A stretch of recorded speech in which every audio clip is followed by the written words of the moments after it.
السلام عليكم.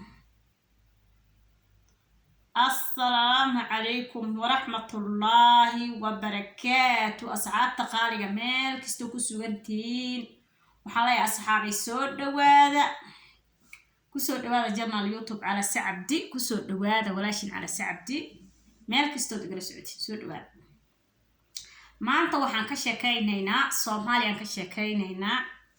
ما أنت وحن كشكاينينا دقال كسعودة برعيل أيام كشكاينينا الشيخ شاكر وحو سميي يوحا كدعي شيخ شاكر رها شيخ شاكر رها الشيخ شاكر وحو كحريسان يحي جامعة أيو حريسان يحي ciidamadii dowladda oo General Mas'uud ninka la yiraahdo uu hogaaminayo ayaa isweer ka qabteen ma garanaysaan isweer ayay ka qabteen Sheikh Shaakir wuxuu la hadlay madaxweynaha Galmudug Ahmed Abdi Kaariye Qorqor ninka u taqaaneen ayuu la hadlay Sheikh Shaakir baa la hadlay wuxuuna yiraahday 2 saacadood oo fursad ah waa in la isiiyo waa in ciidanka dowladda ay isiiyaan Qorqorow maxay ahayd insha Allah ta'ala wada hadal baan sameeynayna bal fursad halisi Ahmed Kaariye Qorqorna markuu hadalkaas maqlay wuu ka aqbalay marka hore wuxuu ahaa hal idra afka noolaba ka madax waa nimankan suufiyaasha ah macnaha dawladda dagaalka kula jira xaalan idra Sheikh Shaakir aha albaabiyada ka soo xirmadeen Sheikh Shaakir albaabiyada ka soo xirmadeen ciidankii dawladdu isku dandaansaday nin macawis ku dagaaltamay dagaal ma geli karo waa la og yahay odigan iyo nimanka taageersan asaga dagaalka ugu jiraan kulli waa macawisley waaye waa odayaal Soomaaliyeed iska macawisley waaye hadda macawis laguma dagaaltami kareen dad tababartan uma sii badna dadka badana waa dad yar oo hogaami kooxeed nimanka ayaga ahaana isweer baa laga hayaa barkoodana waa la qabtay saadjeed loo baraha bulshada ka maqasheen xaal isaan warka hadda ku maqlaayo badana waa la qabtay badana oo macnaha waa xabsi lagu guray nimankii macawisleyda ah Sheikh Shaakir taageersanayeen dagaalka ku jireen Sheikh Shaakir iyo ciidankiisa kalena jaamacadda magaalada Burceel ayay ku xareysan yihiin afartajeen badan ciidanka dawladda ku wareegsan oo macnaha ciidanka dawladda federaalka iyo ciidanka dawlad goboleedka Galmudug ayagoo iskaashanayaan ayaa jaamacadda ku wareegsan isweer bay ka hayaan Sheikh Shaakirna wuxuu codsaday 2 saacadood gudahooda sidaan maanta baqlay wararka ku maqlay maxay ahayd inuu dhahay inuu dhahay haligu fursad halisi 2 saacadood gudahood bal wada hadal waan sameeysan ama magaaladan saga baxaya waayahay biir Ahmed Kaariye Qorqorna wuxuu yiraahdaa waayahay haddaad magaalada ka baxayso xabad lagu furay si nabad uga bax insha Allah ta'ala waan ogaan doonaa wixii kale meesha ka soo baxo laakiin Sheikh Shaakir ahaa tusbixiisaan sugeynaa magaalada hadduu ka bixin Sheikh Shaakir tusbixiisaan sugeynaa iyo koofiyadii cimaamadi waxaa kaloo iidan meesha yaashaa asxaabta qaaliga meesha waxaa kaloo yaashaa ciidanka ugu faraha badnaa ayaa maanta laga soo qaaday oo diyaarad lagu soo dabaabulay oo laga soo qaaday magaalada Muqdisho Farxaan Qaroole ayaa hogaaminaya taliyaha ciidanka booliska Farxaan Qaroole ciidan uu hogaaminayo ayaa xamar maanta laga soo qaaday magaalada Muqdisho oo waxa lagu soo dajiyay magaalada Galmudug ciidankaasna tiradiisu waxay dhantahay 300 oo ciidan waayay marka waxa leeyahay haday xaaladda si wasa socoto waa ciidankaas waxa la yiraahdaa booliis iyo nisa iyo haramacad iyo gorgor baaygan soo galeen baa maxaa la yiraahdaa danab ciidanka danab ayagan oo intooda Farxaan Qaroole la socdaa waxa laga dajiyay magaalada Galmudug baa laga dajiyay wallahi waa kuwi wax soo afjari lahaa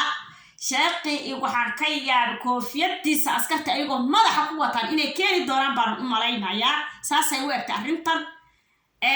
wallahi oo billah culimada marka meesha waxay ugu dagaaltamayso oo wadaadahan ay u carcartamayaan waxaan maqli jiray culimo cad loo cadaab waxba kama ogtaan maqli jiray culimo la yiri cad loo lalmiya cadaab waxba kama ogto nimankan culimada meesha cad iyo caanay ku barteen waa niman digriyaan biyaha qababa meesha lagu siiyaa cadki hilibka meesha lagu siiyaa nimankan hilibkii xoolihii loo qalay bay barteen إلى مدحويني ماشي هنقل ملوك هنبا اسمودين مقالة برعيل أد مقليسين ويكون دي القلايين ومقالة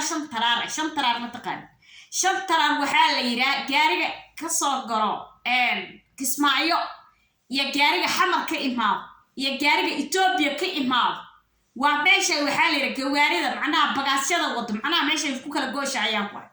ماشي نمك إسبارة بقطالة نمك الدقرينايين وذا اللي ليهي قاريدا سي عنشور كقاطع قاري كسمايك إيمانا يكن حمر كإيمانا يكن إتوبيا كإيمانا ومقالة برعال وشيء ومقالة شنطران مقالة نايسا مركا أضياشا ماشي وحاو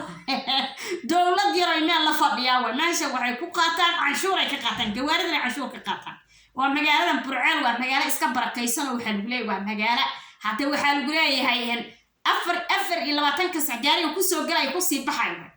oo gawaarida cashuur ka qaataan boqolkiiba boqol waxa la lacagtaha intaasoo milyan oo cashuura gaarida laga qaado macnaha gawaarida sayda macnaha bagaajlayda meesha soo marayso oo ku kala gooshayaan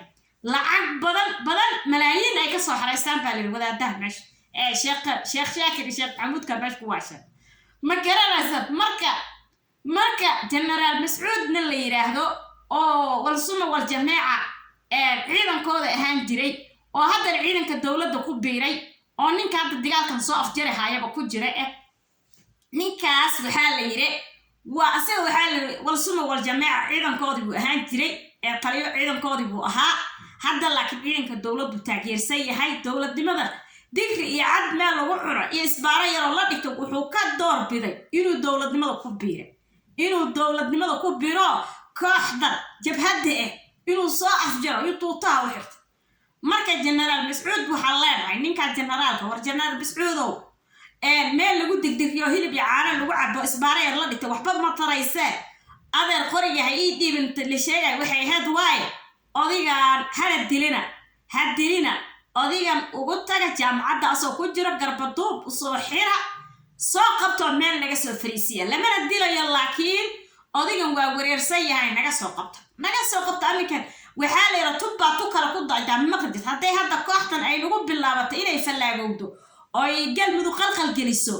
oo dawladda ay dagaal kala hornaato oo iyahay kuma samadarnaatay ay sameeyaan macnaha wax oo dawladda intay la dagaalay ayaga meesha u go'naatay kaligood ay qabsadaan meesha ay noqoto waa nimanka wal sunna wal jamaa hadhowna gobolada kalena saasoo kala ka dilaaci doonta laakiin hadda hadii galmudug laga reeyo oo tanay looga reeyo wal sunna wal jamaa oo dawladda ay ka gacan sareyso ay ka reeyso waxay noqonaysaa wax alla wixii macaarada dawladda ka hor imaan lahaa dhanba inay salka dhulka loogu dhufaray oo nabad buuxda iyo dawladnimo buuxdana ay dadkan diigsanayaan maamulkan galmudugna horumartiisa iyo wax soo saarkiisa iyo ilaahay kuma samadarnaaday amnigiisa uu horumar mari lahaa oo ay horumar gaari lahaayeen oo ay nabadgelyo heli lahaayeen dadka ma garanaysa war hogaamiye kooxaad yar oo meel isbaara iska dhigato canshuur qaadanayso oo digdigrinayso cad iyo caan ku digaaltamayso wiil Soomaaliyeed oo budhiibayso waxba Soomaali kama shaqeynaysa hala soo afjaro waad garanaysaan aniga dawladnimadan aad u jecelahay Soomaali Maxamedey intaasaan walaal ku nahay wada dhiirinaashada ayaan walaal ku nahay ma garanaysaan laakiin isku tir iyo lamimiyanimo meesha ma jirto waxa waaye amar dawladeed ninkii jabiyo asaga meel wax ku amar dawladeed ninkii jabiyo asaga ayaa wax ku ogbaaliyaa ma garanaysa marka waxaan leenahay sheekh Maxamuud miya sheekh Shaakir wuu duulay sheekh Shaakir waa buubay sheekh saasay naga badbadiyeen sheekh Shaakir wuu buubay inbay ku haay mujeda wakka adigoo sheekh Shaakir naga soo fariiso walaal sheekh Shaakirow ma buubi kartid baalashi waa laga gure waan ognahay inaad jaamacadda ku xareysan tahay waan ognahay in ciidanka dawladda ciidanka galmudug oo iska cashanay inay isweer ka hayaan naga soo fariisan kuleen adeerow nin weyn oo wadaad ay baa tahay dhig islaameed ha banaysan ka soo fariiso ummadda ka soo fariisan leena sheekh Shaakir ummadda islaamka dhigooda ha banaysan nin diin sheeganaya teen naga soo fariisan kuleen ma garanaysa marka asxaabay Soomaali Maxamedey saasaa jirto nabada naas la nuugale nabadnimada iyo dawladnimadana wax ka fiican ma laha maxaa la dhihi jiray marka sidaas ayaa jirtaa asxaabay marka على كل حال waxaan ka hadlayna waxaan waaye أحمد كاري قرقر وانين في عن وانين هيئة وانين لا والباي نقطة بدنا نبض آد أقول بدني هاي مركو هذا أوديكان وشاك أو ده هاللي كادين أنت لبص عضاده بحاجة إذا تقال كان كلا جوجنا أو ده واي هاي bude magaalada isaga bixi rabaa bude hal shaakir kala sheega Axmed Cabdi Kaari qorqorna wuxuu yahay waayahay adigoon xabad lagu dhufan adigoon dib lagu geysanin hadaad magaalada ka bixis xabada waa laga joojinay bax baa lagu yiri marka wixii ka soo qormana waa la ogaan doonaa laakiin ilaahay qeer ha ka dhigan leenahay ilaahay qeer ha ka dhiga dadkan waa dad dagaal sokeeya lagu dilo waaye dadkan waa dad isbaara lagu rogo waayay dadkan waa dad horumartooda lagala dagaaltamay waayay nimankan iyo nimankii hore siyaasiyiinta dawladda ka soo horjeeday waa isku wada xiran yihiin waa group dawladnimada ay dhibayso waa ma garanaysa nabadda iyo amniga iyo dadkan dawladnimada ay heleen ayaa maxay ahayd yaa dhibaysa mideeda kale waxa kale ina sheegay Soomaali Maxamed askarteena maanta Soomaaliya waad ogtiin inay dareeska ay maxay ahayd askarteena ciidanka Soomaaliya waad ogtihiin in ay heer in maxaa la dhihi jiray askarta Soomaaliya in ay ayaga ay maxaa la dhahayay ay askarta Soomaaliya waad ogtihiin asxaabay in maanta ay askarteena Soomaaliya ay maxaa la dhihi jiray ay tuutaha dareeska ma ku dhaho tuutaha ee askarta Soomaaliya ee tuutaha ayagoo qaban inay arooska ay soo galayaan ayagoo arooska soo galayo ayagoo tuutaha qaba inay arooska soo galayaan maxaa dhici jirtay ninka askariga ah inuu ilmihiisa caana u waayo oo biil u waayo oo naagaha ayaga ay qabaan nin kale inuu ka furto ayaa soo marta Soomaaliya dawladdan farmaajo intay imaan ka hor dawladii ka horeysay askarta Soomaaliya xaasaskooda niman kale ka furan jireen sababta looga furan jirna waxay ahayd waa taariikh ka dhacda Soomaaliya been maataas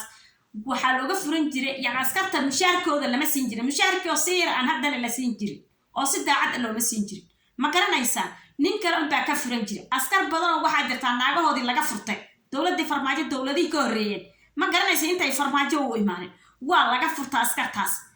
maxaa looga furtay masaarif ma hay askarigii buu shaqeeyay bil mushaarkiisana lama siinayo naagaha laga furan jiray waxaa kaloo jirta askar isdigaashan mushaar la'aan darteed mushaarkayga haliisii intuu dha askariga madaxtooyada xabad ku furay asagana sidaa lagu dilay mushaarkayga haliisii darteeda lagu dilay askarigaas madaxtooyada xamar bayna ka dhacday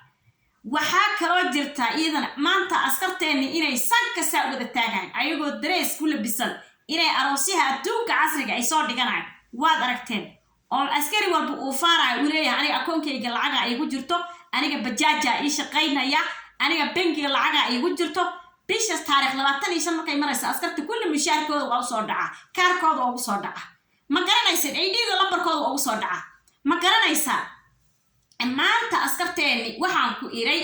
aragooyinka intay tagaan oo aroosyaha markay dhiganayeen ay wax alla waxay raan fadhiga jiifka ay soo qaadanayeen sababtay ta akoonkooda lacag ugu soo dhacaysa ma garanaysaa ninka askariga maanta bajaaja u shaqaynaya bangiga lacag ugu jirta aroos ku rabo dhigan karaa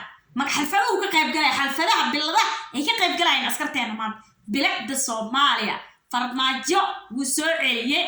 ciidankeenina maanta kalsooni iyo waxay haastaan maxaa la dhihi jiray iyo farxad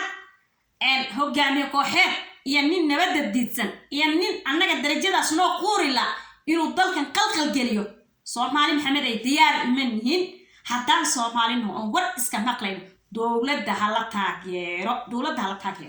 waa haddii iga warayo waana iga tala marka intaasaan ina sheegayaa laf inaan kusii dheeraado mar raba waqtiga qorraxdii sii gaabanaysa shaqooyin kale badan baa leeyahay insha Allah intaan mar kale ku kulmi doono waxaan ina leeyahay asxaabta qaaliga ah ninkan meesha inaga soo jeedo ee aad arkaysaan waa Axmed Kaari Qorqor oo Sheekh Shaakir la hadlayo waa kan Axmed Kaari Qorqor oo la hadlayo Sheekh Shaakir la hadlayo ninka meesha inaga muuqdo waa Axmed Kaari Qorqor oo Sheekh Shaakir la hadlaya Sheekh Shaakir wuxuu leeyahay saacadeen gudahooda fursad la isiyo Sheekh Shaakir wuxuu leeyahay saacadeen gudahooda fursad la isiyo ninka meesha ka muuqdo waa Farxaan Qaroole ciidankii 300 kun oo maanta xamar laga dajiyay way galmudug farxaan qaroolo oo ciidan booliis iyo niisa iyo commandos farxaan qaroolo oo hogaaminaya maanta 300 maanta ciidanka dawladda xamar laga qaado oo galmudug lagu tabaabulay ma garanaysaa يعني شقاقة قلبي كجرت إلا صاف جرو أيه معها دولة أي ديار وطهي شيخ شاكر إيه هذا وحي هو وترى ولقصوا بندبرة يا شيخ وحلالي وبوبا يا شيخ شاكر وبوبا يا بعدين توك بوبي ما بوبي كرب بالاش أكرفن بالاش أي أكرفن شيخ شاكر وبوبا داد مغلسين بوا شيخ شاكر ما بوبي كرو شيخ وكا وبوبي ليه هندتك ما بوبي كرو بالا الاسكول ما هايو شيخ وحن قرين هاي شيخ ودنك قلقل هجرين شيخ ودنك قلقل هجرين ودن ما كرنيسا مركا الصحاب تقارية